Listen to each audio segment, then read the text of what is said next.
Bueno, continuamos con las informaciones, vamos a conversar de temas importantes. Fíjese usted que 1 de cada 3 chilenos sufre problemas de salud mental en algún momento de su vida. Las enfermedades mentales son la principal causa de pérdida de años de vida saludable y esto tiene un alto costo en términos de productividad. Fíjese también que Santiago encabeza las capitales del mundo con mayor número de trastornos ansiosos y depresivos de todo el mundo, lo cual se ha traducido también en un aumento explosivo del consumo de antidepresivos. ¿Qué medidas tomar frente a esto? Lo vamos a conversar con la psicóloga clínica Mari Luis Dualde. ¿Cómo le va? Psicóloga Dualde en Twitter. Hola. ¿Ah? Sí, psicóloga Dualde. Mucho Oiga, gusto. Estamos haciendo una introducción de miedo. Sí. Vale decir, ¿qué nos pasa a los chilenos? Es que es muy grave lo que nos está pasando. En realidad, tú diste una introducción, pero es importante como para entender un poco la globalidad, aterrizarla y entrar un poquitito más en describir cada cifra, porque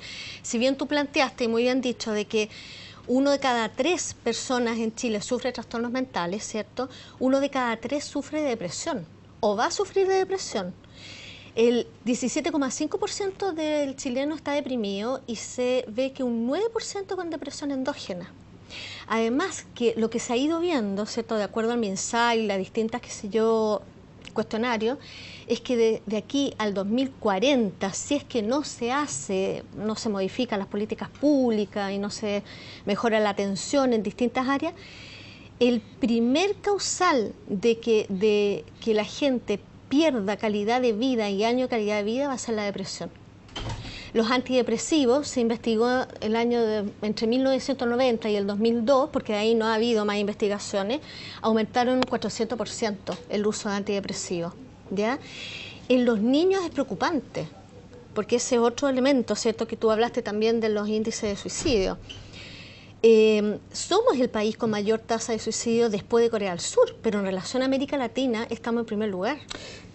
¿Qué tan enfermos estamos los chilenos y por qué? ¿Cuál es la causa de este diagnóstico gris? Bastante gris, o sea, el nivel de estrés, sí, el nivel de estrés, o sea, es altísimo. También estamos dentro de los primeros lugares. El 40% de las licencias son por estrés. Entre 19 y 24 años creo que está la cifra. Como te decía, el índice de suicidio entre 10 y 19 ya, perfecto, aumentando. pero vamos aterrizando el tema a la raíz y yo te puedo preguntar, ¿a qué se debe esto? ¿A qué se debe? A ver, todo esto se debe principalmente a un paradigma que se está viviendo a nivel nacional y en términos de la sociedad chilena, ¿ya? El paradigma tiene que ver con la visión del mundo, ¿ya?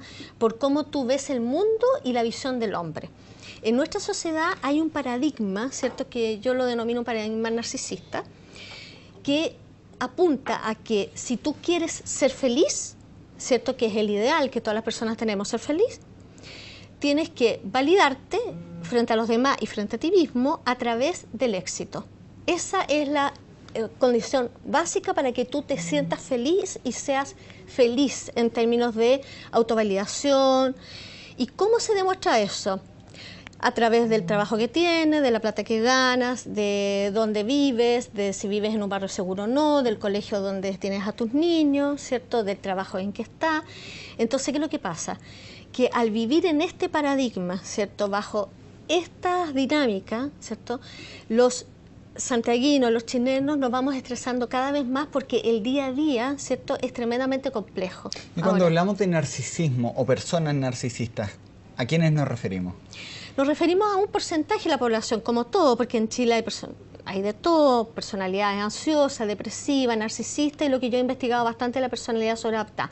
Pero el narcisismo tiene mucho que ver con el correlato, con este paradigma ha generado estructuras de personalidades narcisistas que están orientadas a una autoimagen, una sobrevaloración en relación a los demás, una tendencia a la necesidad de ser admirado, ¿cierto?, a mostrar una imagen de éxito, de valorizar al otro, ¿cierto?, y tiene un alto nivel de descalificación y de disminución hacia la otra persona, ¿ya?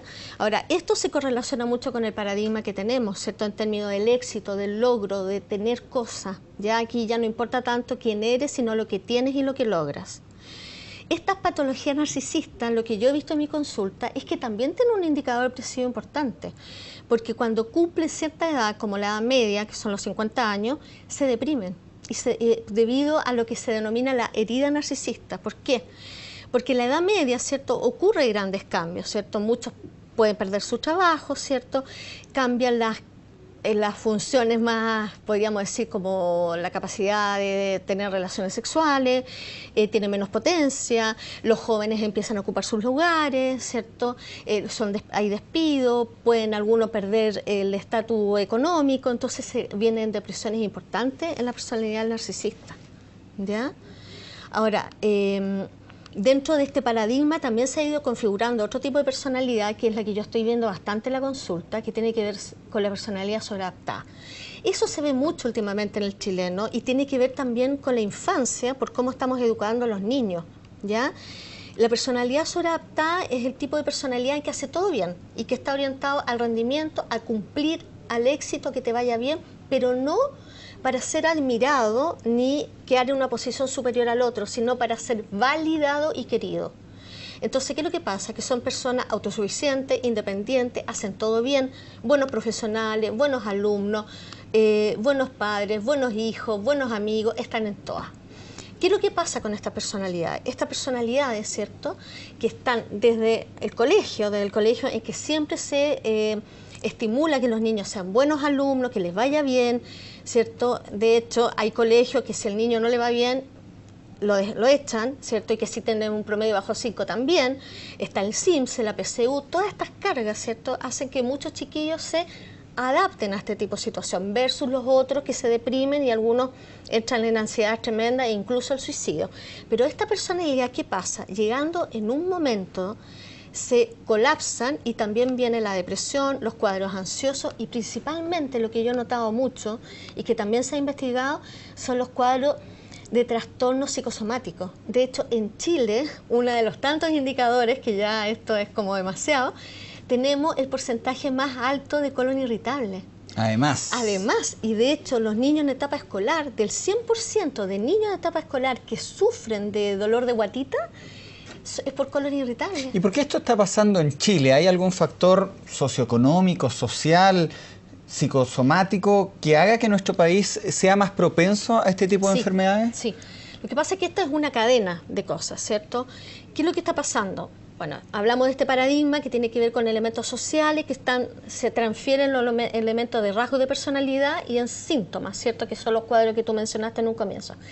Pero mi impresión, y lo que he ido leyendo también, investigando, y yo llevo 20 años viendo pacientes y todo, a lo largo del tiempo yo lo que detecto es que el principal causal de este sistema en que vivimos los chilenos es el modelo neoliberal en que estamos insertos, ¿cierto? Que se insertó, vaya la redundancia, más o menos en 1975 con el gobierno de Pinochet, y que es un modelo neoliberal brutal. ¿En qué sentido? Si temas que están muy de moda en este momento, el tema de la salud y de la educación. Chile es el país que tiene la educación más cara del mundo, del planeta.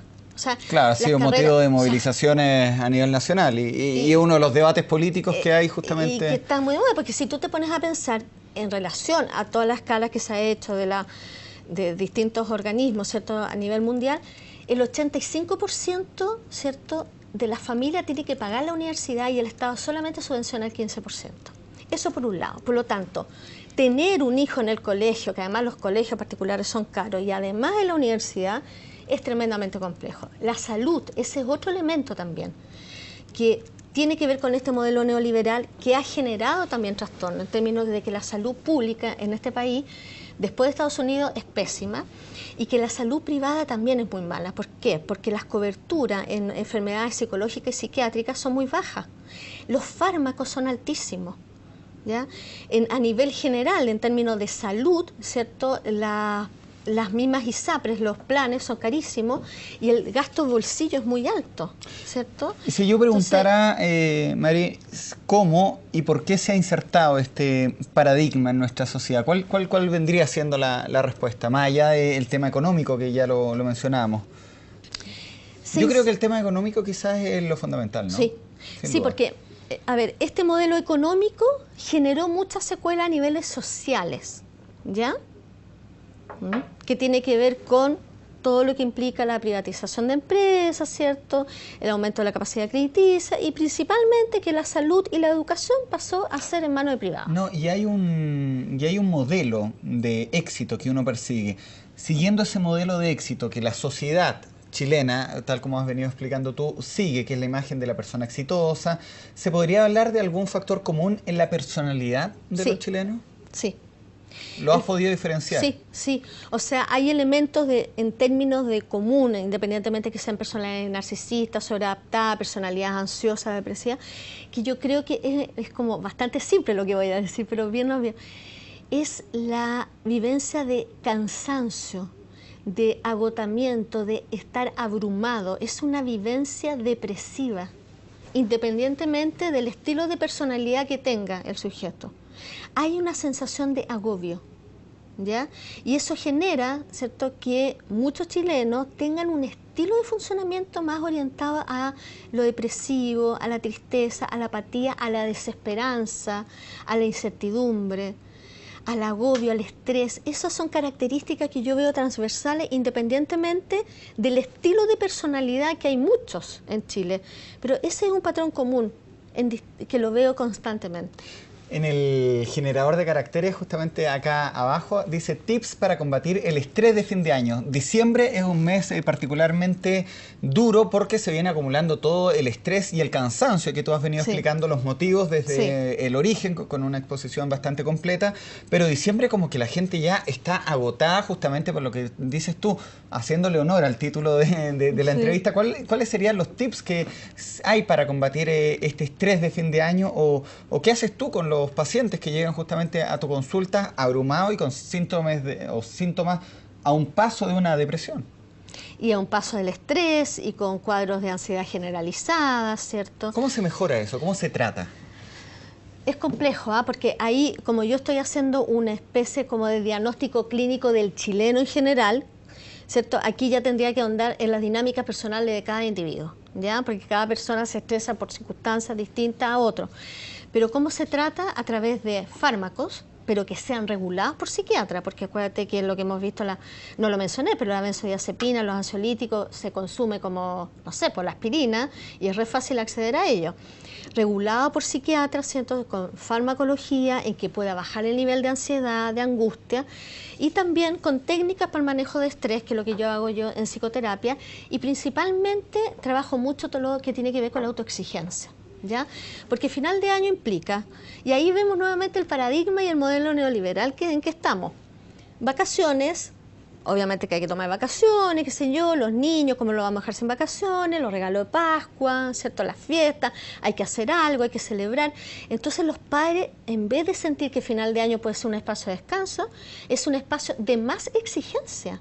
De hecho, viene el periodo de diciembre, la Pascua, ¿cierto?, que implica una vorágine compulsiva. Yo creo que el chileno entra en una cosa un poco compulsiva, medio maníaca, en la época de Navidad, con una cantidad de vamos comprando regalos, una forma bastante que sea ansiosa. Después vienen las vacaciones, que es un gasto tremendo, y después marzo, con todo lo que implica marzo. Entonces yo ahí lo que hago, en su gran mayoría, es bajar el nivel de exigencia. De hecho, educar a los padres para educar a los hijos de otra manera. Que la Navidad no sea el viejito pascuero y comprar regalos, dependientemente de creo que tenga una persona, que sea un espacio más bien en que se le enseñe al niño que es un espacio como de juntarse, de quererse. Sí, sobre lo mismo estaba pensando, ¿qué recomendaciones les puedes dar tú a los padres que están viendo esta entrevista, que se les acerca fin de año, se les acercan fechas como la Navidad particularmente y el Año Nuevo, y los niños de repente le piden tal o cual regalo justamente porque la sociedad o la misma televisión o el comercio, el retail, le dicen a los niños, este es el juguete de moda, y de repente los padres no tienen para ese regalo, o no tienen para salir a vacacionar al extranjero, no tienen para vacaciones derechamente. Exacto. ¿Cómo se puede controlar eso? ¿Hay alguna forma, un manejo? Sí, a ver, hay una presión social tremendo, y depende del nivel sociocultural en que tú estás, las presiones sociales son mayores. Ya, eso ya lo sabemos. Ahora, hay propaganda en que es curioso, dice, si tu papá te quiere te va a regalar tal cosa, ¿cierto? De alguna manera. O si no, no te quiere. O si no, no te quiere, ¿ya? Yo creo que ahí la forma es que nuevamente incentivar a los niños que la Navidad, ¿cierto?, es un espacio donde se van a juntar todo y se van a hacer regalos y presentes como una forma de cariño, pero que no todas las cosas que pueden pedir se les puede dar. ¿Ya? Y eso que, claro, o sea, hay padres que cometen el error que cuando tienen más plata, entregan y entregan regalos. Y en otros momentos en que hay, no sé, mayor constricción económica, hay pérdida de empleo, versus los niños ya se acostumbraron. Yo creo que los niños desde muy pequeños hay que acostumbrarlos a que la Navidad no es una vorágine de regalos. Y culpa de los padres. Los padres, ¿qué es lo que pasa? Que debido a la situación de vida que llevamos, los padres están muy ausentes, ¿cierto? Porque están trabajando todo el día y la manera de compensar es a través de los regalos. Padre ausente no es lo mismo que padre abandonadores, ¿ya? Es distinto. Pero el padre ausente que está todo el día trabajando compensa a través de los regalos. Que los compense de otra forma. Hay que educar al niño desde pequeño, ¿cierto? Que no puede recibir todos los regalos. O sea, aunque tú le puedas comprar un regalo X, enseñarle a que no va a recibir ese regalo, porque el viejito pascuero, por último si quiere el viejito pascuero, tiene que preocuparse de muchos niños y que no alcanza para todos. Por ejemplo. Una piadosa. Una piadosa. ¿Mm? Es una época complicada, es una época donde a los chilenos ya se nos nota el cansancio. ¿Qué tan importantes son las vacaciones o desconectarse? No ir a clases, no hacer clases, no estar conectado con el email del trabajo, porque hay gente que dice, yo no me tomo vacaciones y sigo de largo. ¿Qué tan importantes son las vacaciones para la sanidad mental? Mira, son súper importantes las vacaciones, pero principalmente cómo se viven las vacaciones. ¿Ya?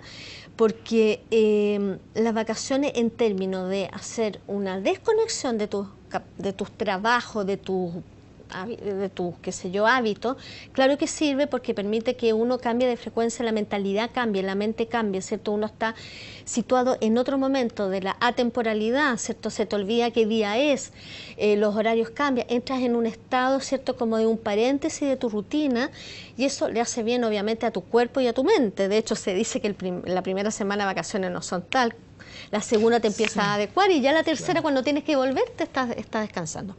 Pero el punto es que las vacaciones muchas veces se transforman en una exigencia. Sí, sobre todo para cuando hay niños, familias, padres, ¿cierto? En que hay que salir de vacaciones, hay que ir a tal parte, hay que ir a la playa, los que tienen un nivel socioeconómico más alto, hay que viajar. Entonces se transforma en un peso más. Uno ve a las mamás, a mí muchas veces me pasa la consulta que las mamás llegan de vacaciones agotadas. Porque es en función de los niños, ¿cierto? Y trabajan en la casa en realidad, pero están de vacaciones. Entonces, ¿qué vacaciones son esas? Hay mujeres que me dicen, pucha, ¿sabes que yo no quería ir a volver a Santiago para poder descansar? Claro. Entonces, depende cómo lleves tus vacaciones. Y ¿sabes lo otro que me han comentado? Hay mucha gente que hace tour de repente por Europa o por América o por cualquier país, pero el tema del tour que a las 9 de la mañana tienen que estar tomando el tren, a las 10 visitando la catedral, a las 11 de la mañana visita o almuerzo, a la 1 se juntan, y es muy esquematizado y terminan preocupados solamente del reloj y no descansan nada. Es agotador. Gente que vuelve más cansada. Es agotador. Ahora, ahí depende mucho de que si la persona realmente está orientada a conocer. Porque hay personas que para las vacaciones son descanso, estar estirado en la cama o donde sea y no hacer nada. Pero hay otras personas que les gusta mucho conocer, viajar y conocer. Y esas personas, aunque se cansen, ¿cierto?, se desconectan y conocen otras realidades, otras culturas, y para ellos también son vacaciones, pero llegan cansados físicamente. Entonces yo creo que las vacaciones, tú tienes que organizar tus vacaciones de acuerdo a tus propias necesidades, a las necesidades, a lo que realmente te gusta hacer, porque muchas veces se impone esto y aprovechemos que hay oferta y todo, vamos a conocer, y como tú bien dices, terminan agotados. ¿Ya? O sea, si una persona se da cuenta que en realidad lo que necesita es estar echado o en la cama o en el campo, en la playa, que lo haga, ¿cierto? Y que no entre en esta vorágine. Los tours son una vorágine más, son una exigencia más. Entonces, ¿qué es lo que pasa con el chileno? Pasa mucho que lo que aparentemente es placentero, es para algo agradable, se transforma en una exigencia. Los chilenos somos muy culpógenos y tendemos a confundir lo que queremos con el deber. Perfecto. ¿Sabes qué? Te he visto que eres muy activa también en las redes sociales, sí. en Twitter. Tu arroba, ¿cómo se dice ahora? ¿Cuál es? Arroba psicóloga Dualde. Ya, y ahí tú interactúas con la gente. Sí, interactúo y también tengo un sitio, un blog, un Facebook, donde... ¿Cuál es el blog para buscarlo aquí? El blog es www.psicólogadualde.cl. Ahí está. Dual. ¿Y qué encontramos ahí? Ahí encontramos distintos artículos de contingencia. Yo escribo mucho de contingencia desde el punto de vista psicoanálisis. O sea, no sé, por ejemplo, la personalidad del Papa Francisco, cómo se abarca el tema del abuso, ¿cierto? Hay algo crítica, ¿cierto? De la sobreexposición te veo comentando de televisión. De televisión, de política. El último comentario, no necesariamente el que ha escrito, el problema de emparejarse. El problema de emparejarse, la eterna soltería. Claro, también hay temas psicológicos, no solamente de contingencia, de política, de lo que pasa a nivel de medio de comunicación, sino también temas psicológicos. Y el tema de la pareja es uno de los grandes motivos por el que consulta psicoterapia la gente. Interesante, mira, hay un artículo del Papa Francisco, de la secta de Coyihuay también. Sí, es que ahí yo le di una visión distinta, porque la gran mayoría le ha dado la visión desde lo que es la psicopatía. Desde lo que son las personalidades psicopáticas, ¿cierto? Y bueno, toda la génesis, cómo se originan estas personalidades que se meten en la secta. Pero acá yo di una visión diferente, que tenía que ver con la maternidad, con esta mujer que, bueno, mata a su hijo, y con la perversión de la maternidad. Entonces ahí dice, cuando el anticristo es la misma madre, ¿ya? Y describo la perversión de la maternidad porque hay una idealización de la madre y hay una idea de que las madres siempre son las que te protegen, las que cuidan, las que quieren, etcétera, y acá veo cómo la maternidad se puede pervertir. Ahí estamos poniendo el Twitter, ¿está bien? Arroba psicodualde, sí. Perfecto. Ya, pues ahí el que quiera seguir dialogando con doña Mary Louise, ¿está bien? Sí, Marie Louise. El francés no es mi fuerte, pero interesante además que puedas comentar actualidad. Estoy leyendo también un artículo de Siria, acá tuvimos un reportaje, Amaro fue justamente a Siria y tú hablas del impacto emocional del choque, entonces es choro de repente poder dialogar con alguien que ve el mundo no desde el punto de vista netamente de la noticia, como informamos muchas veces los periodistas, sino que les da una vuelta un poquito por al lado, viendo la matriz o la cara más psicológica, o una cara más analítica, justamente. Y de hecho algunos desde una mirada psicoanalítica. Claro. Y podríamos estar hablando de diferentes temas, desde la peregrinación a los Vázquez que informábamos durante la jornada. ¿Por qué alguien puede ir y movilizarse, y ponerse de rodilla y pagar una manda? Es que ahí ocurre fenómenos bastante curiosos y bueno, a ver, igual es importante diferenciar lo que es los fenómenos psicológicos de los espirituales y religiosos, ¿cierto? Yo diferencio mucho, yo no soy de la que psicoanaliza la religión, ni que...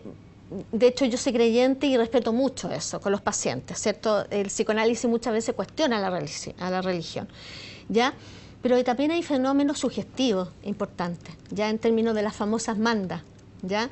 Que si yo logro, o sea, que si le pido a la Virgen tal cosa, yo tengo que devolverla a través de un sacrificio. Entonces hay un tema sugestivo, ¿cierto? En términos de que si yo no hago esto, no lo voy a poder lograr, ¿ya? Y donde también hay un contagio. Se produce lo que es un contagio a nivel social, ¿cierto? Porque no es uno, es otro y otro y otro y otro, y son varios los que participan, y ahí viene todo un tema que tiene que ver con la pertenencia, y con la pertenencia en términos de que es un grupo, ¿cierto?, de personas que tienen fe, y con la necesidad urgente del ser humano de la espiritualidad. Mira. Porque si relacionamos esto con lo que yo te estaba diciendo, con todos los trastornos emocionales que existen, todos los trastornos depresivos, de estrés, trastornos ansiosos y todo, con este paradigma, ¿cierto?, donde no hay espiritualidad por ningún lado, donde todo está centrado en el hombre, en el éxito y en el logro, y hay todo un área de espiritualidad, ¿cierto?, donde el hombre se refugia, es muy importante para la salud mental. De hecho, yo he comprobado en mi consulta, y han habido investigaciones, que las personas que tienen fe en alguna religión se sanan más rápidamente, el sistema inmunológico funciona mejor. De hecho, voy a buscar y te lo voy a mandar por Twitter, hay una investigación que fue muy hablada, en que personas con cuadros terminales se dividieron en grupos y un grupo empezó a orar por estas personas sin que estas personas supieran, ¿ya? Por el tema de la sugestión.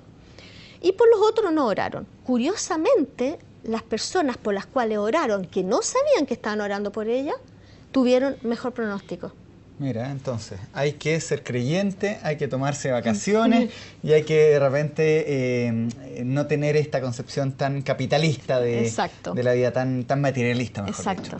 Muchas gracias por tu visita acá al canal 24 Horas. Vamos a estar pendientes de tus posteos en Twitter, vamos a estar haciéndoles retweet y que no sea la primera y última vez, sino que nos vengas a cada cierto tiempo a dar una visión más profunda de la realidad. Sí, fue un placer estar acá. Ya, pues más allá de la hora. Sí. Ya, pues, hasta luego. Muchas gracias. Gracias. Es altísimo, también estamos dentro de los primeros lugares, el 40% de las licencias son por estrés, entre 19 y 24 años creo que está la cifra. Como te decía, el índice de suicidio entre 10 y 19 ya, perfecto, aumentando. Pero vamos aterrizando el tema a la raíz y yo te puedo preguntar, ¿a qué se debe esto? ¿A qué se debe? A ver, todo esto se debe principalmente a un paradigma que se está viviendo a nivel nacional y en términos de la sociedad chilena, ¿ya? El paradigma tiene que ver con la visión del mundo, ¿ya? Por cómo tú ves el mundo y la visión del hombre. En nuestra sociedad hay un paradigma, ¿cierto?, que yo lo denomino un paradigma narcisista, que apunta a que si tú quieres ser feliz, ¿cierto?, que es el ideal que todas las personas tenemos, ser feliz. Bueno, continuamos con las informaciones, vamos a conversar de temas importantes. Fíjese usted que 1 de cada 3 chilenos sufre problemas de salud mental en algún momento de su vida. Las enfermedades mentales son la principal causa de pérdida de años de vida saludable y esto tiene un alto costo en términos de productividad. Fíjese también que Santiago encabeza las capitales del mundo con mayor número de trastornos ansiosos y depresivos de todo el mundo, lo cual se ha traducido también en un aumento explosivo del consumo de antidepresivos. ¿Qué medidas tomar frente a esto? Lo vamos a conversar con la psicóloga clínica Mariluis Duhalde. ¿Cómo le va? Psicóloga Duhalde en Twitter. ¿Ah? Sí, psicóloga Duhalde. Mucho gusto. Estamos haciendo una introducción de miedo. Las áreas. El primer causal de que la gente pierda calidad de vida y año de calidad de vida va a ser la depresión. Los antidepresivos se investigó el año entre 1990 y el 2002, porque de ahí no ha habido más investigaciones, aumentaron un 400% el uso de antidepresivos, ¿ya? En los niños es preocupante, porque ese es otro elemento, ¿cierto?, que tú hablaste también de los índices de suicidio. Somos el país con mayor tasa de suicidio después de Corea del Sur, pero en relación a América Latina estamos en primer lugar. ¿Qué tan enfermos estamos los chilenos? ¿Y por qué? ¿Cuál es la causa de este diagnóstico gris? Bastante gris, o sea, el nivel de estrés, sí, el nivel de estrés, o sea, tienes que validarte frente a los demás y frente a ti mismo a través del éxito. Esa es la condición básica para que tú te sientas feliz y seas feliz en términos de autovalidación. ¿Y cómo se demuestra eso? A través del trabajo que tienes, de la plata que ganas, de dónde vives, de si vives en un barrio seguro o no, del colegio donde tienes a tus niños, ¿cierto?, del trabajo en que estás. Entonces, ¿qué es lo que pasa? Que al vivir en este paradigma, ¿cierto?, bajo estas dinámicas, ¿cierto?, los santiaguinos, los chilenos nos vamos estresando cada vez más porque el día a día, ¿cierto?, es tremendamente complejo. Y cuando hablamos de narcisismo o personas narcisistas, ¿a quiénes nos referimos? Nos referimos a un porcentaje. Sí. Vale decir, ¿qué nos pasa a los chilenos? Es que es muy grave lo que nos está pasando. En realidad, tú diste una introducción, pero es importante como para entender un poco la globalidad, aterrizarla y entrar un poquitito más en describir cada cifra. Porque si bien tú planteaste, y muy bien dicho, de que 1 de cada 3 personas en Chile sufre trastornos mentales, ¿cierto? 1 de cada 3 sufre de depresión o va a sufrir de depresión. El 17,5% del chileno está deprimido y se ve que un 9% con depresión endógena. Además, que lo que se ha ido viendo, ¿cierto?, de acuerdo al MinSal y las distintas, qué sé yo, cuestionarios, es que de aquí al 2040, si es que no se modifican las políticas públicas y no se mejora la atención en distintas